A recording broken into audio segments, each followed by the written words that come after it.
everyone, welcome to SELINA's channel. So today I want to bring you into the world you normally cannot see, a world built by tiny invisible architect called enzymes.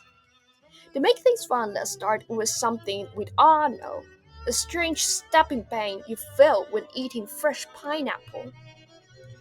So when you bite into the pineapple and suddenly your tongue feels like it's being poked by tiny needles. That is not your imagination. Pineapple contains needle-shaped crystals called calcium oxalate, which physically prick your tongue. But that is only half of the story. Pineapple also contains a powerful enzyme called bromelain. Bromelain chemically breaks down protein, including the proteins on your tongue. So yes, pineapple is low-key digesting your bag.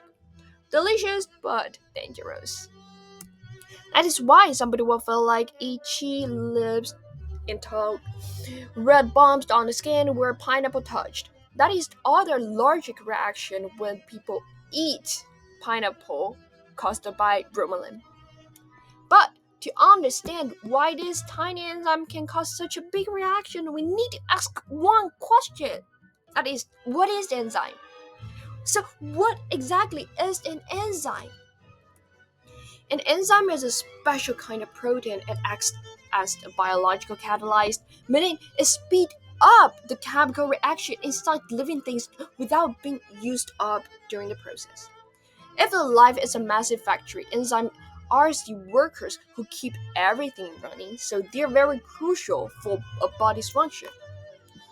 One cool thing is that enzymes are picky. A substrate, which means the molecule they work on, often fits into the enzymes like a puzzle piece. They're in perfect shape and they're perfect matched and they build up a perfect complex. So what do enzymes do? We can think of them in two ways. The first one is the scissors. They cut big molecules into smaller pieces. And the second one is craftsman. They help to join two or more small molecules into one product. Always efficient and always precise. But more importantly, enzymes are like life's speed boosters. Normally, chemical reaction require a lot of energy to get started. We call this the activation energy, and on the picture you can see that it's in the shape of grad G. Enzymes lower this energy barrier, allowing reaction to happen quickly at normal body temperatures. Without enzymes, life would be a little painfully slow and actually is impossible. Now, the key to enzyme efficiency is how well the substrate matches the enzyme. Better match means faster reaction. There are two famous hypothesis models to explain this. The first one is lock and key theory, and the second one is the induced fit model. To introduce them, the first one, lock and key. This model says that the enzyme or substrate already perfectly match, like key fitting into the lock, no adjustment is needed. But the induced feed model is different, slightly different. This one is more flexible. It says the enzyme changed shape slightly to fit the substrate, like a handshake, where both hands adjust to each other. So real enzyme probably used a mix of both concepts. But no matter which model you believe, they both lead us to the idea of enzyme activity, how fast an enzyme works. Enzyme activity depends strongly on temperature and pH value. If it's too hot, or too acidic, or too alkaline, the enzyme will become denatured, meaning it will lose its shape and stop working. So on the graph, on the normal distribution graph, that looks like the activity dropping closer to zero as the p-value. So let's return to the pineapple thing. Some people might say, just suck it into the salt water, problem won't be solved. But unfortunately, that is not really the case. Why? Because changing pH enough to neutralize the bromelain would require a lot of salt. Way more than the healthy for your blood pressure or kidney function. So that is a trick, doesn't really work well. A way more efficient method is heat. Bromelain becomes inactive at the 6.5 Celsius degree. So, grilling pineapple, making pineapple fried rice, and soaking pineapple in hot water can all inactivate the enzyme. But eating pineapple when you have the fever, in that case, can really denature the enzymes? Nope. Even a high fever is nowhere near 65 Celsius degrees. That's just almost impossible. So the enzyme survives and continues its taunt attack. So as earlier I said, an enzyme is a type of protein blah blah blah blah blah thing. But is that always true? In 1980s, Sidney Altman and Thomas Drake discovered something amazing, like some RNA molecule can also act as catalyzed. These RNA enzymes are called ribozyme. They can speed up biochemical reaction just like the protein enzyme, something even contain the rejoining themselves. This discovery changed our understanding of life chemistry. You probably know the central dogma on the picture, like is DNA transcription to RNA and translation to the protein. But ribozyme showed that the RNA is not just a messenger. Some RNA can even do the self-splice, editing itself without protein's help. So a beautiful exception to the rule is the ribozyme.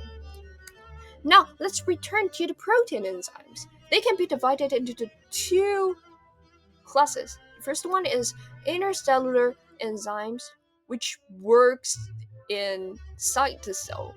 And the second is the secretory enzymes, which made in cells but used outside of the cells.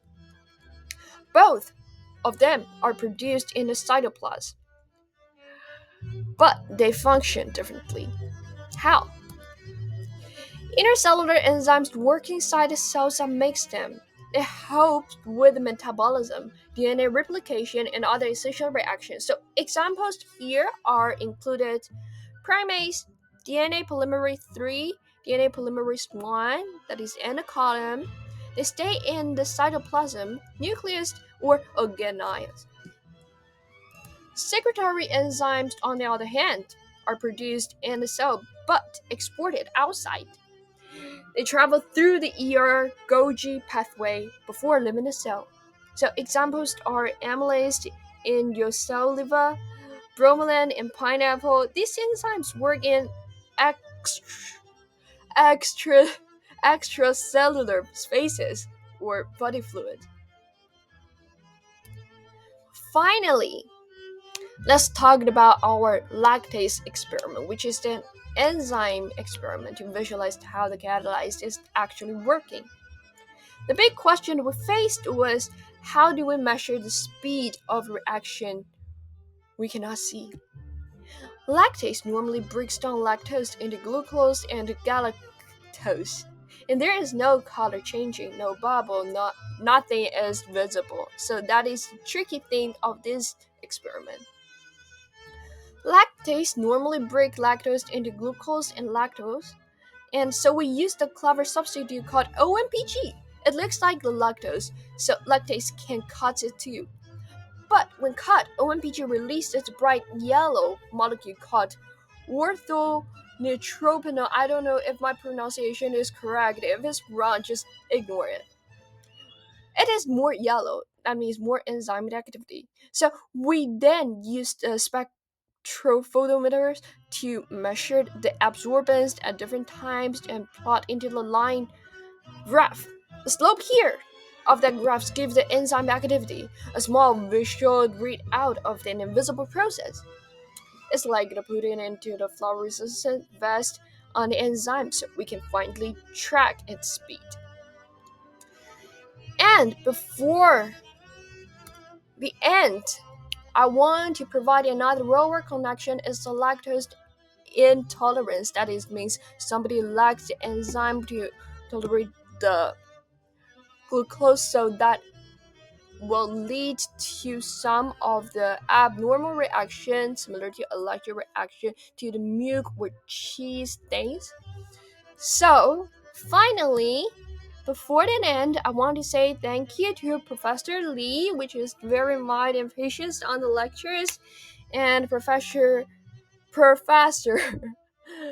Li Suhuan, my lab guidance, but on the pictures is only a hand of her, and my dear friend Skylar, who will always tolerate my stupid questions, and moreover, thanks to KU printer, which helped me to make up my nearly perfect notes, and the diligent me that devote a lot into these courses, and finally the Shusong, the singer that is always comforting me when I'm just so disappointed by these lectures. So above all, thank you guys. Welcome and goodbye in Selina's channel.